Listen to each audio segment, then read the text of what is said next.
सरस्वती नमस्तुभ्यं वरदे कामरूपिणी कार्यारंभं करिष्यामि सिद्धिर्भवतु मे सदा। नमस्कार, मैं नंदिनी प्रणय आप सभी दर्शकों का हार्दिक स्वागत और अभिनंदन करती हूँ। आज कवि गोष्ठी में हमारे साथ कवि कवित्री मौजूद हैं। एक एक कर उन सभी से मैं आपका परिचय करवाऊंगी। ये साहित्य में नीलोत्पल रमेश के नाम से जाने जाते हैं। आपका हार्दिक अभिनंदन और स्वागत है रमेश जी। नमस्कार मैडम। और उनके नज़दीक बैठी हैं हमारी प्यारी नीता शेखर जी, मैं उनका भी स्वागत करती हूँ। नमस्कार। और हमारे साथ हैं विनय कुमार गुप्ता जी, ये साहित्य में विनय सौरभ के नाम से जाने जाते हैं। आपका हार्दिक स्वागत और अभिनंदन विनय जी आज की इस गोष्ठी में। लेखनी सबके हाथों में होती है, लेकिन यह उस पर निर्भर करता है कि उस लेखनी से अपने कागज़ पर वो क्या उतारता है। एक कवि मन में इतनी ताकत होती है कि वो पूरा देश, पूरी दुनिया के बारे में लिख सकता है और एक नया परिवर्तन भी ला सकता है। मैं कविताओं की बात करूंगी। नीलोत्पल जी से मैं आग्रह करूंगी कि एक रचना हमारे बीच रखेंगे जिसका शीर्षक है डरा हुआ आदमी। बहुत स्वागत नीलोत्पल जी आप। मेरी पहली कविता का शीर्षक है डरा हुआ आदमी। स्वागत। डरा हुआ आदमी अपने सहकर्मियों को अक्सर धमकाते रहता है और अपने पूर्व स्थल पर असफल हुए कार्यों को सफलता में बदलकर डींगे हाँकता है। डरा हुआ आदमी अपने सहकर्मियों को अक्सर धमकाते रहता है और अपने पूर्व स्थल पर असफल हुए कार्यों को सफलता में बदलकर डींगे हाँकता है। डरा हुआ आदमी भूत, वर्तमान, भविष्य में अपनी सफलता असफलता से सशंकित रहता है और अपने को कमजोर महसूस करने। क्या बात है, बिल्कुल सही कहा आपने। अपने को कमजोर महसूस करता है। डरा हुआ आदमी कभी किसी पर विश्वास नहीं करता। यही कारण है कि वह किसी के कामों में अंगुली करते रहता है। क्या बात है, सही। डरा हुआ आदमी अपने मातहतों में शेखी बघारता है और ख्याली पुलाव पकाते हुए अपने को श्रेष्ठ घोषित करने की कोशिश करता है, भले ही वह तुच्छ क्यों न रहा हो। भले ही वह तुच्छ क्यों न रहा हो। डरा हुआ आदमी अंदर से भयभीत रहता है और हमेशा शंकालु प्रवृत्ति का होते जाता है, क्योंकि वह डरा हुआ आदमी है। बिल्कुल, क्योंकि वह डरा हुआ आदमी है। बहुत सही। इस कविता का दूसरा भाग है, डरा हुआ आदमी हमेशा संशय में रहता है कि कोई कुछ बोल न दे। डरा हुआ आदमी हमेशा संशय में रहता है कि कोई कुछ बोल न दे। उसके अंदर की कमियां उसे बार बार बेचैन करती रहती हैं कि वह अस्थिर बना रहता है और वह अस्थिर बना रहता है। डरा हुआ आदमी शेखी बघारता है और अपने को श्रेष्ठ साबित करने की कोशिश में वह लगातार लगा रहता है। क्या बात। डरा हुआ आदमी के अंदर हमेशा उथल पुथल मचा रहता है और वह उसी में खोए रहना चाहता है। बिल्कुल।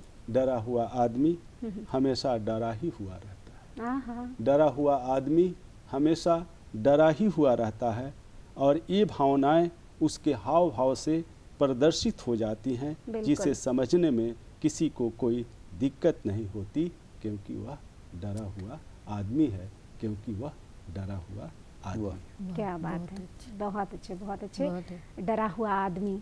और डर एक ऐसी चीज़ है जिससे आदमी सचमुच बहुत डरता है और अपने डर पर काबू कर पाना ही हमारे लिए बेहतर है। जब अपने आप में हम मजबूत रहेंगे तो दुनिया भी हमसे डरेगी।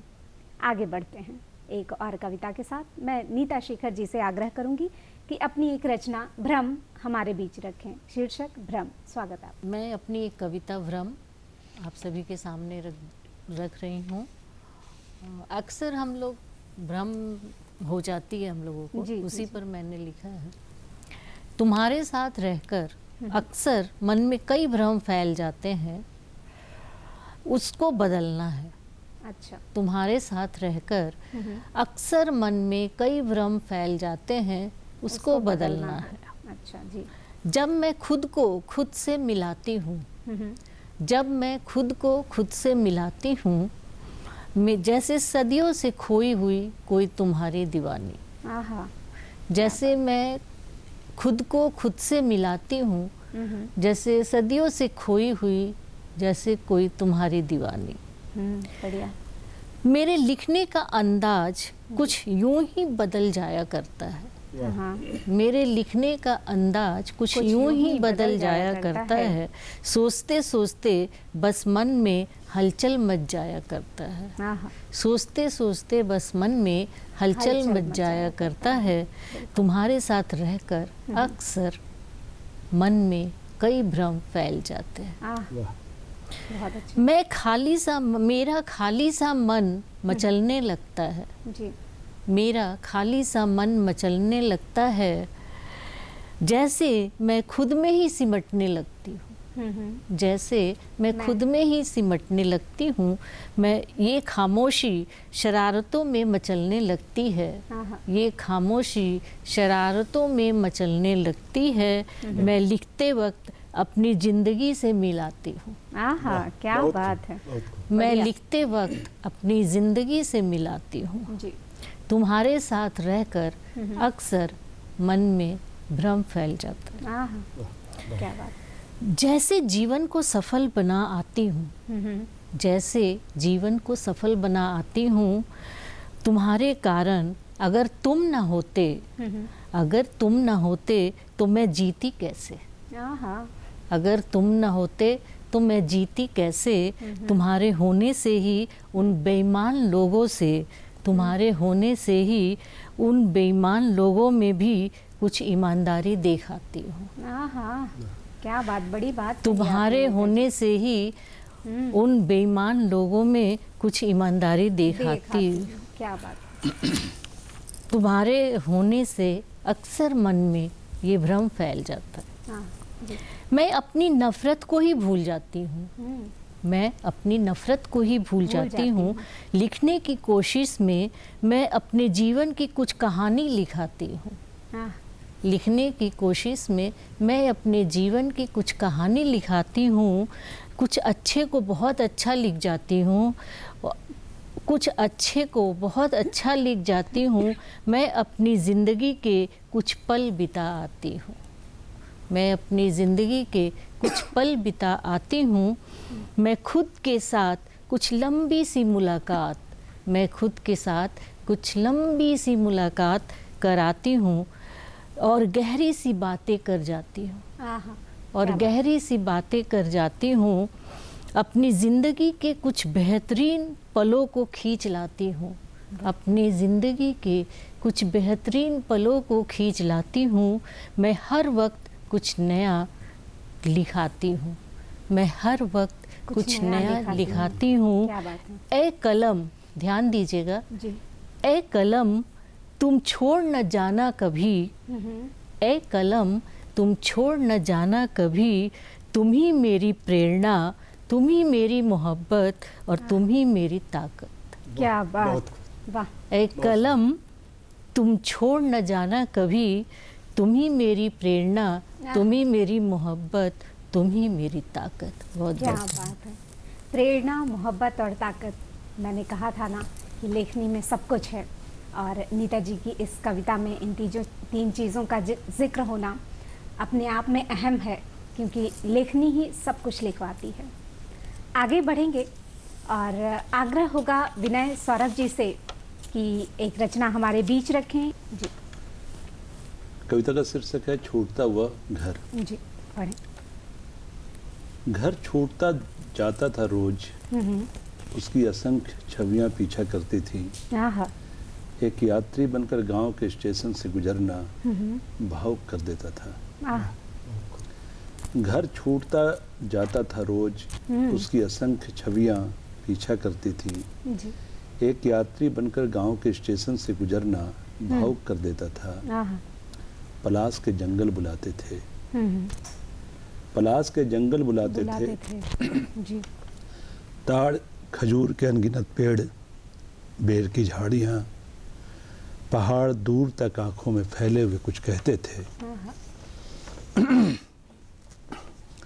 एक आदिवासी दोस्त था स्कूल के दिनों का, पहाड़ के नीचे रहता था।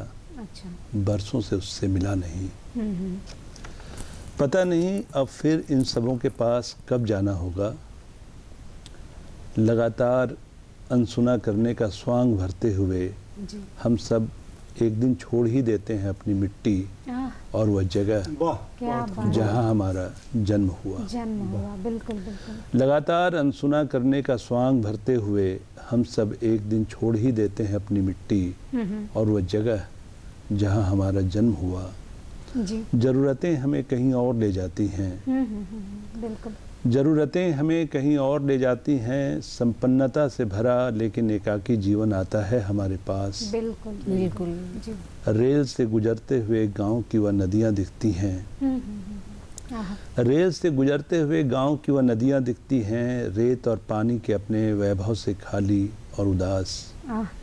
इन्हीं नदियों का पानी आता था घर, पीतल की कलसियों में। क्या बात है। रेल से गुजरते हुए गांव की वह नदियां दिखती हैं, रेत और पानी के अपने वैभव से खाली और उदास। जी। इन्हीं नदियों का पानी आता था घर, पीतल की कलसियों में। नदी का पानी याद आता है तो कांसे और पीतल के पुराने बर्तनों की याद हो आती है। क्या बात। नदी का पानी याद आता है तो कांसे और पीतल के पुराने बर्तनों की याद हो आती है, जो अब घर के किसी अंधेरे कोने या छज्जे में पड़े हैं उदास, जिनके इस्तेमाल की एक स्मृति भर है। बहुत सुंदर। थोड़े बहुत अंतराल पर उन पर से धूल हटाते हुए हम बचाते हैं अपने पुरखों की स्मृतियाँ। बहुत अच्छा। थोड़े बहुत अंतराल पर उन पर से धूल हटाते हुए हम बचाते हैं अपने पुरखों की स्मृतियाँ। फिर अपने आंसू छिपाते लौटते रहते हैं जीवन यात्रा में, छोड़े हुए घर को याद करते हुए। क्या बात है, क्या बात है। बहुत अच्छे, बहुत अच्छे। कहते हैं ना कि मेरे खुदा मुझे इतना तो मोतबर कर दे, मैं जिस मकान में रहता हूँ उसे घर कर दे। सचमुच अभी घर तो बिल्कुल छूट सा ही जाता है जिंदगी बनाने में, बिल्कुल पैसे कमाने में। फिर वापस लौटने को चाहता है जी उस गलियों में जाने को। आगे बढ़ेंगे, एक रचना आपके बीच रखेंगे, शीर्षक पिता से। लेकिन उससे पहले एक छोटी रचना आपके बीच सुनिएगा कि दवात सी होती है ज़िंदगी, दवात सी होती है बच्चों की ज़िंदगी, रंगीन स्याही से होते हैं पिता, कोरे कागज से होते हैं बच्चे, सुंदर लिखावट होते हैं पिता। अक्षर जोड़ शब्द बनाए जाते हैं, शब्दों के भाव होते हैं पिता। खाली शरीर से होते हैं बच्चे, उनमें आत्मा से होते हैं पिता। वीणा के तार सप्तक से मधुर स्वर से होते हैं पिता। और जिनमें घिसकर पिसकर तैयार होता है रोटी वाला आटा, उस चक्की के दो पाटों से होते हैं माता और पिता। देखिए पिता क्या हैं। आगे बढ़ेंगे, नीलोत्पल जी से सुनेंगे उनकी रचना पिता। बहुत बहुत स्वागत नीलोत्पल जी आपका। मेरी अगली कविता का शीर्षक है पिता। जी।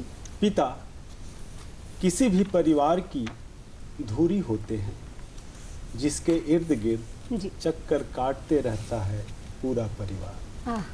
पिता जी। किसी भी परिवार की धुरी होते हैं, जिसके इर्द गिर्द चक्कर काटते रहता है पूरा परिवार। बिल्कुल सही। पिता वह मेह होता है जी।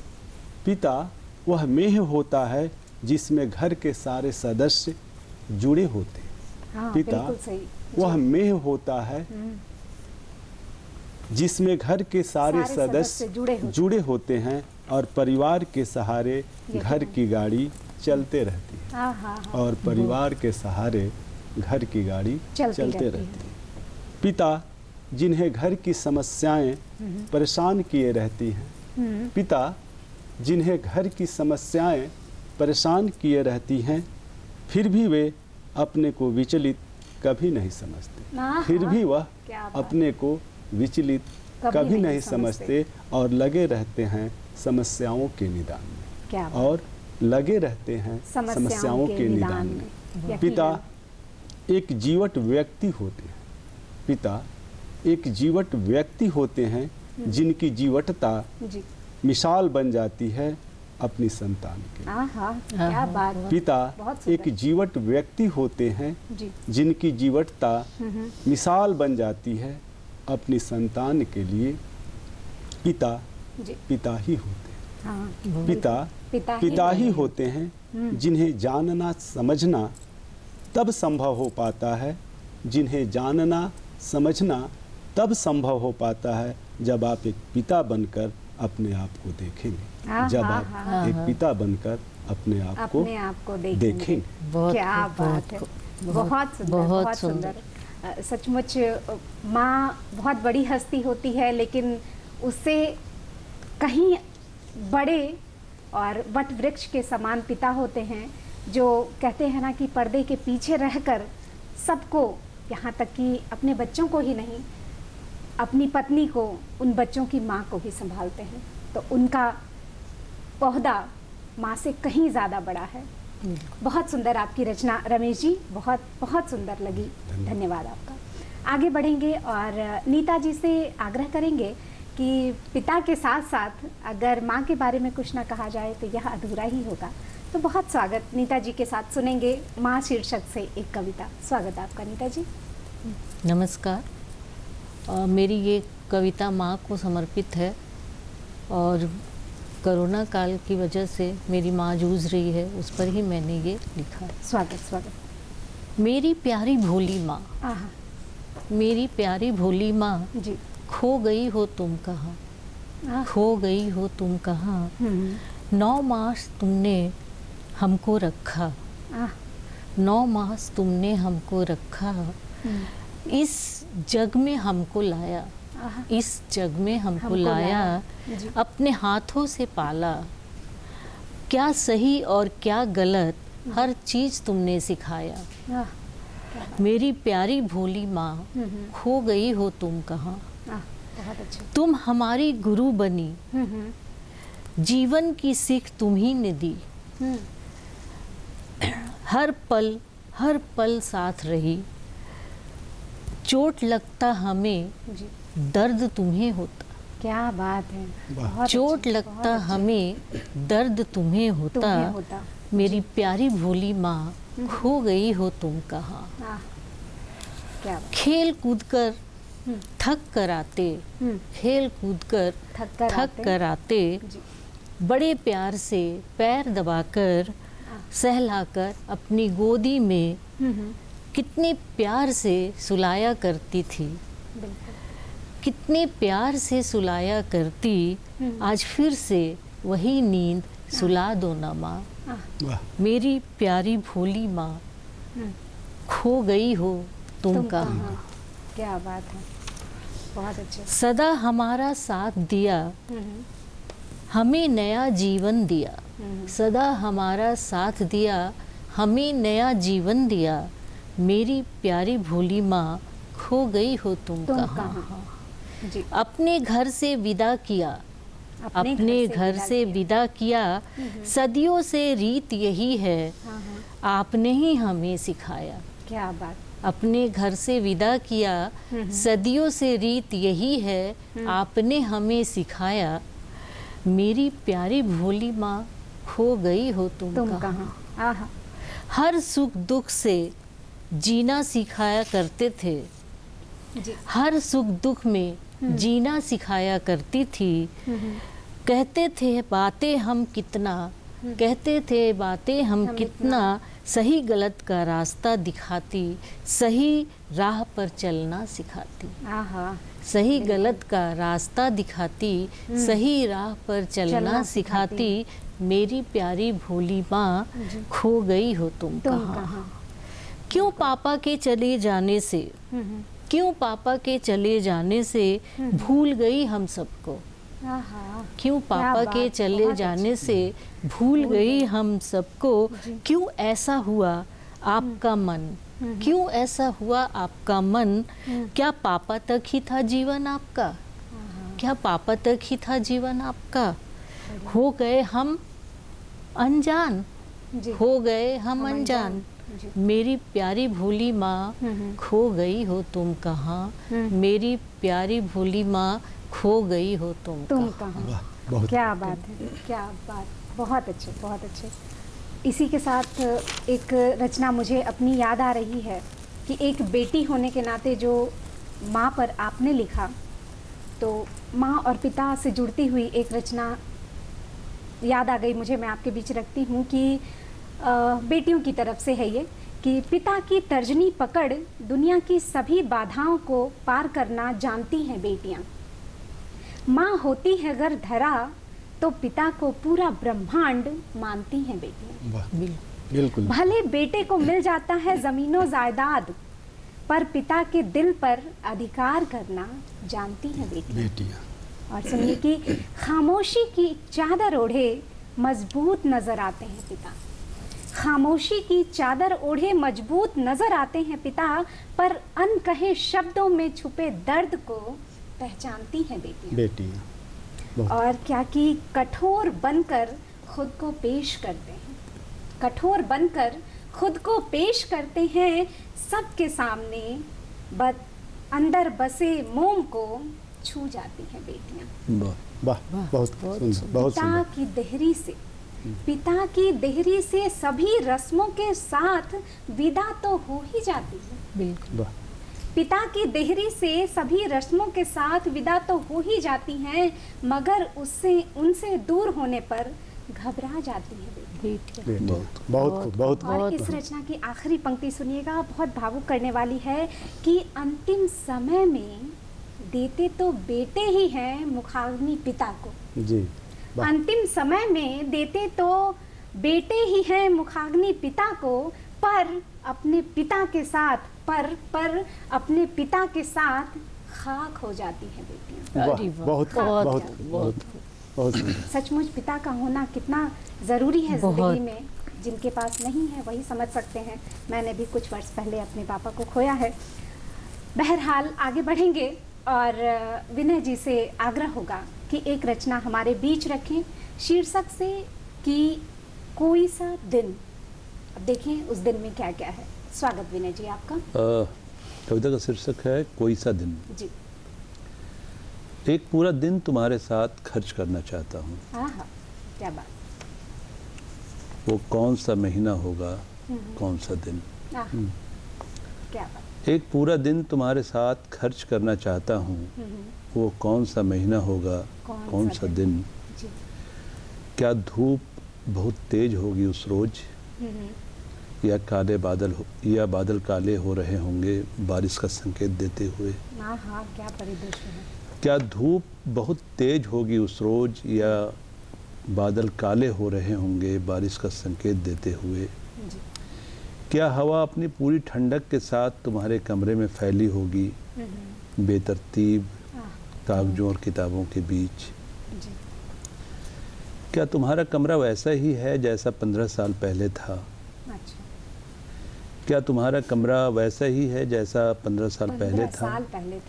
अच्छा। तुम्हारी आदतें कितनी बदली हैं, तुमने ठीक से रसोई बनाना सीख लिया है। हाँ, क्या बात। कपड़े अब भी तह करके रखती हो वार्डरोब में। तुम्हारी आदतें कितनी बदली हैं, तुमने ठीक से रसोई बनाना सीख लिया है।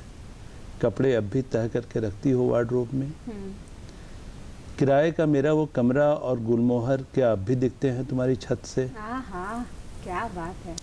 और हाँ भाई, क्या आज भी सुनता है वैसे ही डूबकर पंडित रविशंकर को। जी। किराए का मेरा वो कमरा और गुलमोहर क्या अब भी दिखते हैं तुम्हारी छत से। और हाँ, क्या भाई आज भी सुनता है वैसे ही डूबकर पंडित रविशंकर को। जी। माँ के घुटने का दर्द कैसा है, तुम्हारे पिता अब कैसे दिखते हैं। बहुत क्या बात। माँ के घुटने का दर्द कैसा है, तुम्हारे पिता अब कैसे दिखते हैं? कैसे दिखते हैं? क्या धूप अब भी आती है तुम्हारी बिस्तर पर? हाँ, क्या बात। क्या धूप अब भी आती है तुम्हारे बिस्तर पर? एक पूरा दिन तुम्हारे साथ खर्च करना चाहता हूँ, वह कौन सा महीना होगा, जाने कौन सा दिन। धन्यवाद। बहुत बहुत बहुत बढ़िया, बहुत सुंदर। जाने क्या सोचकर और कितनी स्मृतियों के साथ आपने ये रचना गढ़ी होगी। मैं उन सभी के लिए आपको शुभकामनाएं देती हूँ। बहुत प्यारी और खुशबू से भरी हुई रचना आपकी विनय जी, बहुत बहुत धन्यवाद। हम सभी मिले बैठे एक शाम आपके बीच, बहुत गुलजार रही। आप सभी का, सभी रचनाकारों का मैं हृदय तल से बहुत बहुत धन्यवाद देती हूँ। आपका आभार हमारे बीच आने का। बहुत बहुत मैं फिर से बधाई देती हूँ आपको, और सभी दर्शकों से भी इजाज़त लेना चाहूँगी। हम फिर मिलेंगे बहुत जल्द। बहुत बहुत शुक्रिया। नमस्कार।